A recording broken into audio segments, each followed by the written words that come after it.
important that we prioritize diversity in leadership? So if you look at all the research that's out there, if you put venture capital money into an organization that is owned or run or partly owned by women, led by women, they tend to do about 30% better on the bottom line. If you put women on a board, you're overarchingly, you will see that the company and the organization just does better because the perspectives and the gravitas and the experience that women bring just adds to the mix. I'm not for all women, I'm for women and men working together. How do you support and empower other women in your organization or even industry?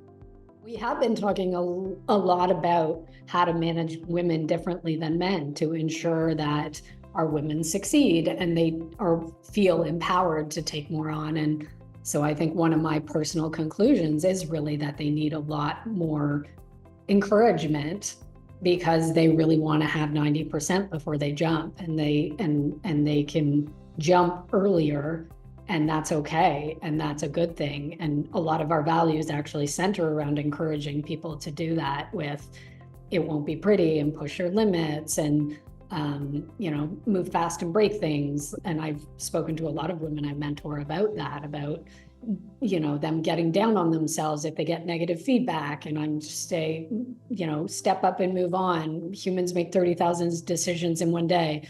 Do we think those are all right? No. So why bother stewing on the ones you think that are wrong? Just use it as a learning opportunity and grow from it.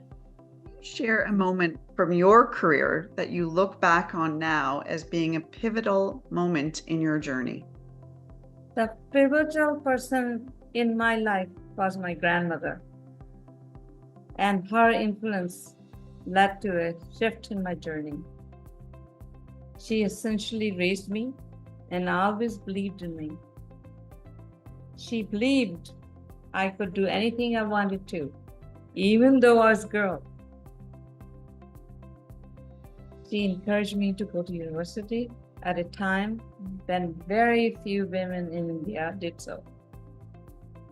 She herself was not educated, but she believed in the power of education and knew the door would always be open for me. So because of her, because the female influence in my life, I got my undergraduate degree, then went on to obtain my master's degree.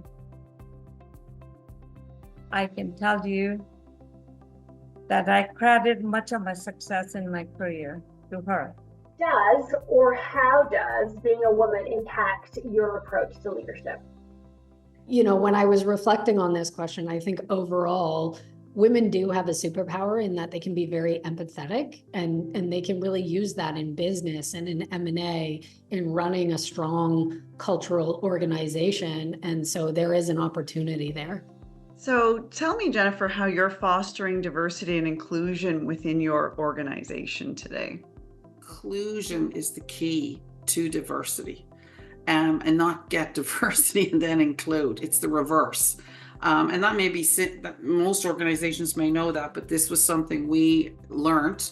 And so it's really understanding the people you have working with you and the people you represent. In our case, we are representing families in the Maritimes and in their healthcare for their children and women.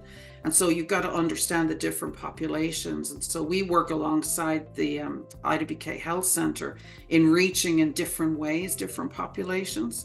And then within my own organization, it's really listening and learning and including and making people feel safe to be who they are and bring what they have to the table and know that that's valued. What advice do you have for young women aspiring to leadership roles?